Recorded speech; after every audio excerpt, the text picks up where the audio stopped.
ఇక్కడ మేడిగడ్డ గాని, అన్నారంలో గాని, సుందిళ్లలో గాని ఎక్కడైతే బ్యారేజీలు కట్టాలనుకున్నారో భూమిలో పరీక్షలు చేయలేదు. సర్ ఆర్థర్ కాటన్ అప్పుడు అక్కడ బ్యారేజ్ కట్టినప్పుడే ఆయన ఇక్కడి వరకు చేసి ఇచ్చంపల్లి వరకు సర్వే చేసి ఇచ్చంపల్లి దగ్గర కడితేనే ఉంటది. ఇక్కడ ఎక్కడ కూడా ఈ భూమి బ్యారేజీలు కట్టడానికి ఇది సరైన ప్రాంతం కాదు అని చెప్పి సర్ ఆర్థర్ కాటన్ ఆ రోజుల్లో నివేదిక ఇచ్చిండు. ఇచ్చంపల్లి వరకు అక్కడ నుంచి చేసుకుంటూ వచ్చి. సో సాంకేతిక నైపుణ్యం లేని రోజుల్లోనే సర్ ఆర్థర్ కాటన్ అనేవాడు ఈ ఏరియాలలో ఎక్కడ కట్టినా నిలబడదు, అక్కడ ఉండే అంటే వాటర్ వెలాసిటీ స్పీడ్ కావచ్చు, ఉధృతి ఎక్కువ ఉన్న దగ్గర నువ్వు అడ్డం కడితే అది వచ్చే స్పీడ్కి నువ్వు కట్టే స్ట్రక్చర్స్ తట్టుకోవడం కూడా కష్టం. కొన్నిసార్లు భూమి లూజ్ సాయిల్ ఉంటుంది, ఊర్లో సౌటపొలం అంటాం, లూజ్ సాయిల్ ఉంటుంది ఇల్లు కట్టుకునేటప్పుడు. ఆ లూజ్ సాయిల్ లో మనం కట్టాలనుకుంటే ఎక్కువ లోపడిపోతాం. లేదనంటే కింద దాన్ని తట్టుకునేటట్టు మొత్తం కింద బేస్ తయారు చేసి దాని మీద నుంచి పిల్లర్ లేపుతాం. సో ఇక్కడ కేసీఆర్ హడావిడి, ఆయనకు అర్జెంట్ గా 1000 కోట్లు కావాలి, 2-3 ఏళ్లలోనే దీన్ని మొత్తం చేయాలి, 2-3 వేలలోనే 1000 కోట్లు సంపాదించుకోవాలని తోటి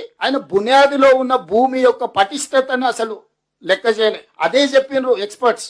ఈయన ఏం చేసిండు, కొంత లోపలికి పోయిండు, ఇంకా కింది ఇసుకనే ఉంది, ఇక్కడికే ఆపేసి ఇక్కడ నుంచి నిర్మించిండు, అన్ని కట్టేసిండు. ఓదానికోటి లింక్ ఉన్నది కాబట్టి కొంతకాలం ఇట్లా ఆగింది. ఆగిన తర్వాత ఈ రోజు మీకు మేడిగడ్డ దగ్గర ఉన్న రిజర్వాయర్ కెపాసిటీ 16 టీఎంసీలు, ఆ తర్వాత అన్నారం 10 టీఎంసీలు, ఆ పైన 8 టీఎంసీలు దాని హైయెస్ట్ కెపాసిటీ. కానీ ఎప్పుడు కూడా మనం ఏదైనా రిజర్వాయర్ గానీ, బ్యారేజ్ గానీ, డ్యామ్ గానీ కట్టినప్పుడు దాని కెపాసిటీస్ ను కొత్తగా మొదలు పెట్టినప్పుడు first year 25%, second year 25%, third year 25%, fourth year 100% of the capacity of that barrage, dam or reservoir ఏదైనా అట్లా సాంకేతికంగా చేసుకుంటూ ఫస్ట్ 25% నీళ్లు నింపినప్పుడు ఇందులో ఏం సమస్యలు వస్తున్నాయి, భూమి ఏమైనా కుంగుతుందా, దీనివల్ల ఏమైనా డ్యామేజ్ ఉందా, ఏమైనా కొట్టుకపోతుందా, ఏదో తెలుసుకో. అట్లా ఎవ్రీ ఇయర్ ఇది మెథడ్ అట్లా లెక్కేసుకొని చేస్తారు. సో చంద్రశేఖర్ రావు గారు 16 టీఎంసీల నీళ్లు ఇట్లా పెద్ద ఎత్తున కనిపించేటట్టు దాంట్లో నీళ్లు నిండా నింపి పెట్టి బస్సులలో అందరిని తీసుకుపోయి చూపించండి. ఎలక్షన్ల ముందర మీకు అందరు గుర్తుండాలి. ఊర్లలో నుంచి బస్సులు వేసి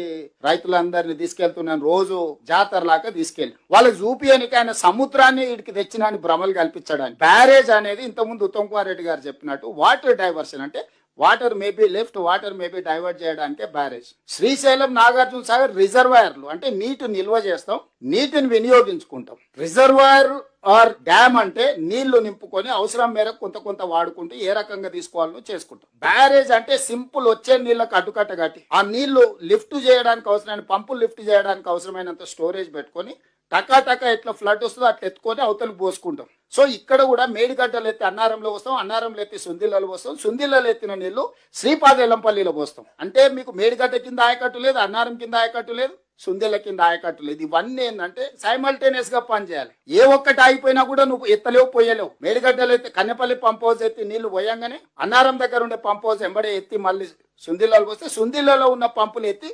శ్రీపాదెల్లంపల్లిలో పోయాలి. శ్రీపాదెల్లంపల్లి నుంచి ముందుకు నీళ్లు కాలువల ద్వారా ఇవ్వాలి. ఇది దీని స్టైల్ ఆఫ్ అంటే ఫంక్షనింగ్ యొక్క రూపకల్పన. ఎప్పుడైతే మేడిగడ్డను పెద్దగా చూపించి బంగాళాఖాతాన్ని మంతనికి తీసుకొచ్చిన భ్రమలు కల్పించడానికి దాంట్లో దాదాపుగా 16 టీఎంసీలు మొత్తం కెపాసిటీకి నీళ్లు నింపెట్టింది, 11-12 టీఎంసీ. ఎప్పుడైతే దాని మీద వజన్ గట్టిగా పడ్డదో భూమి అణిగింది. భూమిలో లేయర్స్ పొరలు ఉన్నప్పుడు ఆ భూమి అనేది కిందికి కుంగింది. ఎప్పుడైతే ఇది కుంగిందో ఈ బ్యారేజ్ కింద పిల్లర్స్, ఇప్పుడు సీకెంట్ పైల్ టెక్నాలజీ అన్నాడు కదా, పిల్లర్స్ లాగా కట్టారు కదా ఇట్లా అన్ని వరుస పెట్టి. భూమి ఎప్పుడైతే తగ్గిందో ఈ పిల్లర్ ఈయన నిలబడిపోయింది, కింద భూమి కిందికి పోయింది. కిందికి భూమి ఎప్పుడైతే పోయిందో ఇందులో నీళ్లు యువతలకి బయటకు వచ్చింది. ప్రెషర్ కి వాటర్ ఇది ఇట్లనే ఉంది, దీని కింది నుంచి ఇసుక మొత్తం పోయి యువతలకి నీళ్లు వచ్చినాయి. అప్పుడప్పుడు మనము కాలువ కట్టున్న కింది నుంచి నీళ్లు పోతాయి కదా, లూజ్ ఉంటే ఎలకలు పొక్కలు పెట్టినప్పుడు వ్యవసాయం చేసే చాలా మంది గిట్లు ఉంటే ఎలకలు పొక్క పెడితే నీళ్ళు ఇడవంగానే అందుకెళ్ళిపోతాయి నీళ్లు. మొత్తం ఇసుక మీద ఈయన బ్యారేజ్ కట్టిండు, ఇసుక మేడలు కట్టిండు. ఈ ఇసుక మేడలు ఎప్పుడైతే కట్టిండో యువతల నీళ్లు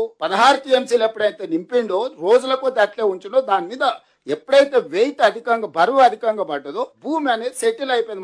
మధ్యలో పొరలు ఉన్న భూమి అంతా కన్సాలిడేట్ అయిపోయింది. ఎప్పుడైతే కన్సాలిడేట్ అయిందో ఈ పైల్స్ కింద ఉన్న పైల్స్ కి భూమికి గ్యాప్ వచ్చేసింది. ఎప్పుడైతే గ్యాప్ వచ్చిందో ఇందులో నుంచి నీళ్లు యువతలకి వెళ్ళి ఎప్పుడైతే నీళ్లు వచ్చినో యువతలు ఉన్న స్ట్రక్చర్స్ అని కొట్టుకుపోయినాయి. ఎప్పుడైతే ఈ బ్యారేజ్లు వరుస ఇంత పెద్దది ఉంది కదా, ఏడైతే ప్రెషర్ పడి నీళ్లు పోయినో ఏడు కింద పోయిందో ఇది కిందికి పోయింది. అదే 19th pillar 1.5 metres within days లో కింది కుంగిపోయింది. ఇట్లా ఉండాల్సింది. ఎప్పుడైతే కింది కుంగిపోయిందో గేట్ల అలైన్మెంట్, బ్రిడ్జ్ బ్యారేజ్ అలైన్మెంట్ ఎప్పుడైతే తప్పిందో గేట్ల అలైన్మెంట్ తప్పింది. గేట్ల